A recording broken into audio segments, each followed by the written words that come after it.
K-State coming off a big win. Any thoughts on the game here tomorrow night? Well, yeah, I mean, I'm excited. I love playing rivalry games, and I think our players will too. We didn't really touch base much yesterday on Scout Report with K-State, just because that was kind of an off day for us. But we'll be serious and get after it today and spend a lot of time on them. And you know, they're coming off. They're probably. I mean, I haven't seen every game tape, but they're coming off arguably their best performance of the season, and they dominated a team that we struggled to eke out a win. So that got our attention for sure.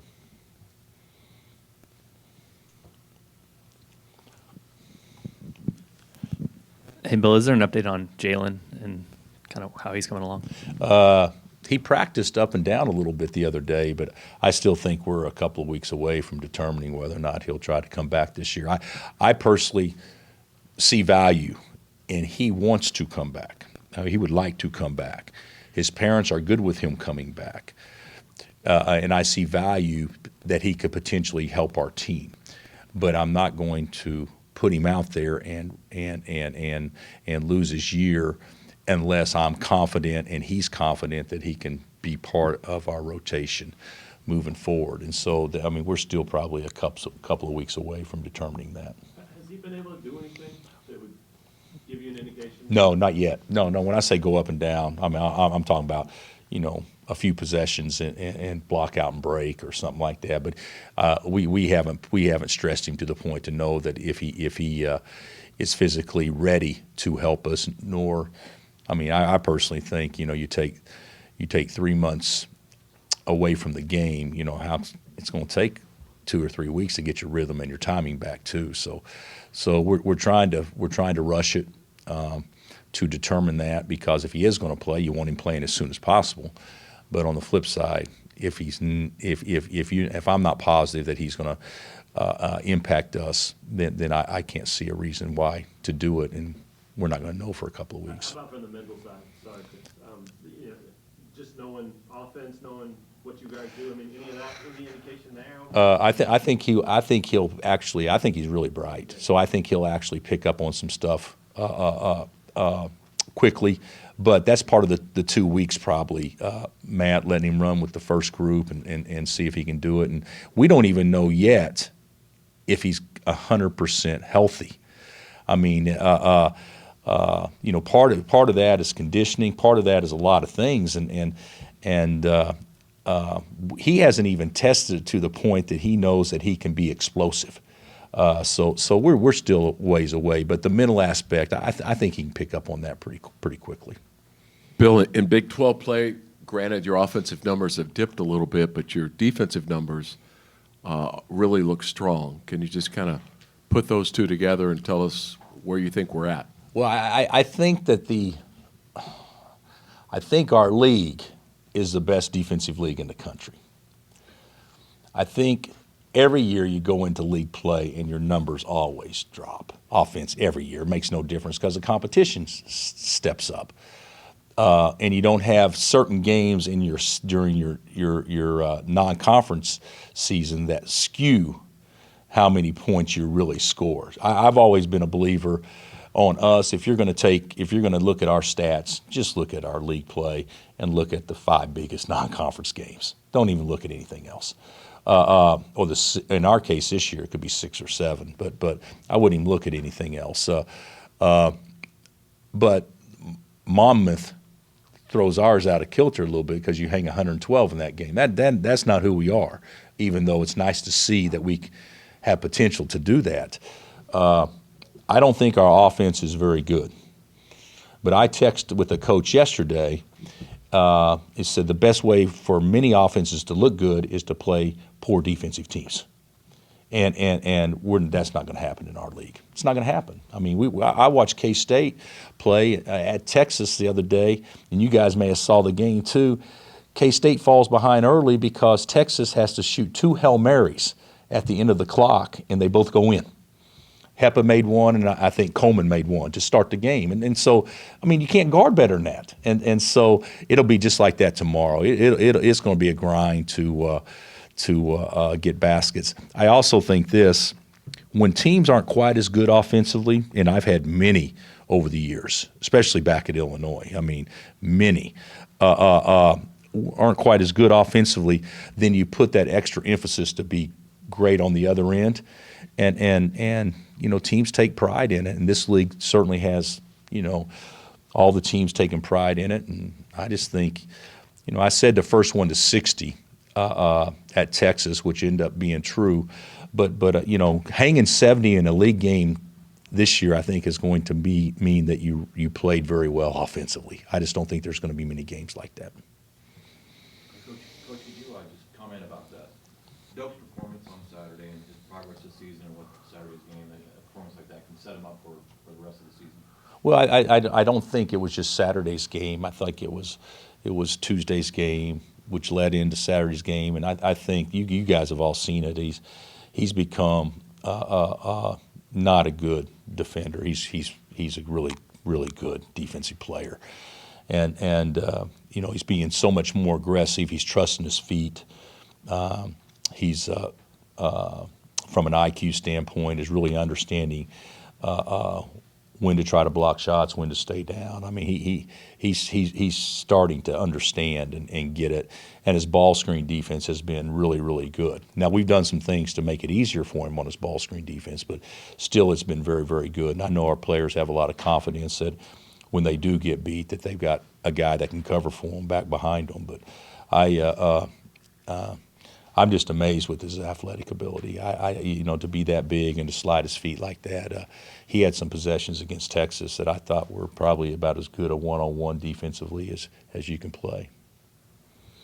Coach, K-State's featuring a lot of freshmen this year, guys like Dejuan Gordon, Montavious Murphy. What have you seen out of them when you've studied them a bit that maybe stands out?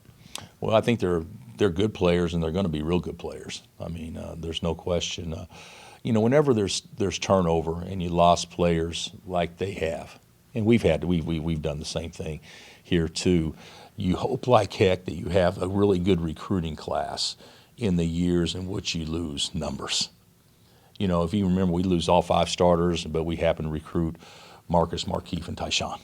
And there's been other instances like that. Well, this was K-State's opportunity to do that, and they definitely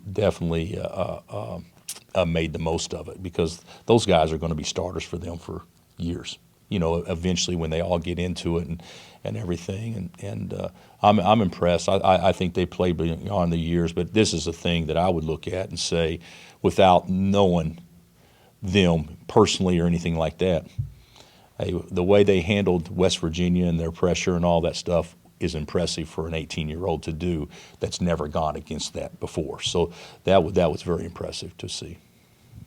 How tough is your backcourt, Marcus and Devon?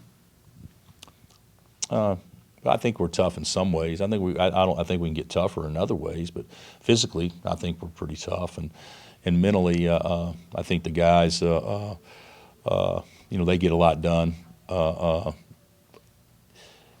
You know, this is sad to say, not sad, but this is a true statement that I'm not really proud of. Is that offensively against Texas, we had 3 guys try to score, try to do anything. And so when you only have 3 out there that's aggressive at all, and one of them never touches the ball unless he catches it 3 feet from the basket, that puts a lot of pressure on 2 guys just to be aggressive. And they were able to go score, 36 points or something like that way, when you knew that the defense on the other team was designed to stop those 2, because our other guys weren't aggressive. And so I think they're tough in that regard, but I also think that's not best for us moving forward. They need to be able to continue to do what they do, but they got to get some help as far as other guys stepping up and being aggressive and taking the pressure off of them to go make a play at the end of the shot clock. You know, I really believe that's going to be a telltale sign whether or not we become a really good team, is whether or not you know, 5 guys out there you have to guard as opposed to just a couple. Does the offense surprise you? I mean, that your guys haven't kind of been that? Yeah, it does. It does. Yeah. The thing about it is we've shown flashes. Yeah, I mean, there's no doubt about that. It's just not been consistent. But I know we got it in us, and I know individuals have it in us, and those sorts of things. So I think we'll continue to improve moving forward. I still think that we're young in many ways. He's done well, really well. But even though he's old, he's new to me, and he's new to us, and he doesn't really probably have as much confidence as maybe Devon does about it's okay to be aggressive and screw up. But sometimes guys just want to play safe, and playing safe, get you beat. You got to go take it, and you got to go push the envelope. And there's times you want to be semi-conservative, but not to the point that I feel like our guys are playing just to kind of be safe. And if teams are good defensively and they're able to pressure you, and you kind of have that mindset, you don't get much done. And certainly I think that we got plenty good enough players to be more aggressive.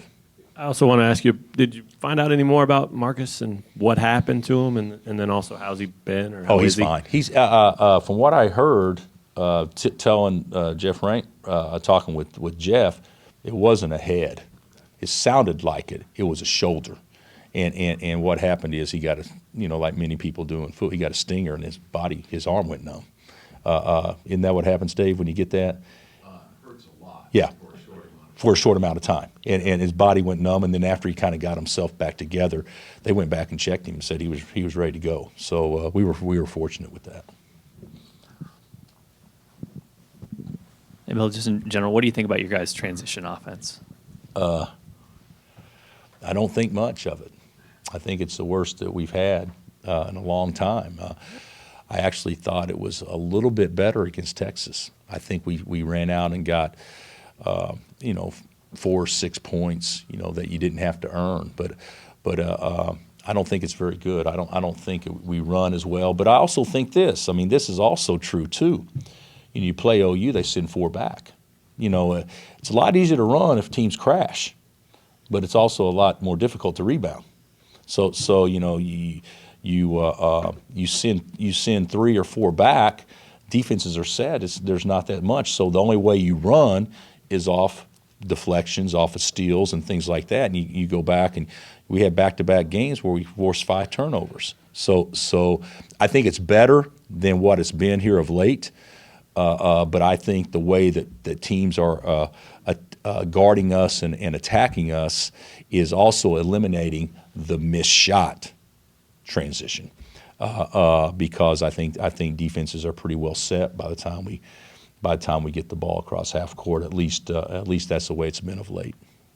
You mentioned Isaiah kind of playing it safe. Was that the case the other day? I mean, he played a lot of minutes, but only took 3 shots. Yeah. So but I don't necessarily mean taking shots. Yeah. I necessarily mean putting yourself in a position to get shots. Moving at a pace that the defender has a harder time recovering from. I mean, there's a lot of ways that you can, if you got a guy open on the post and it's a 90-10 pass, you don't throw it because you're worried about the 10. I mean, that's the kind of stuff that I'm talking about.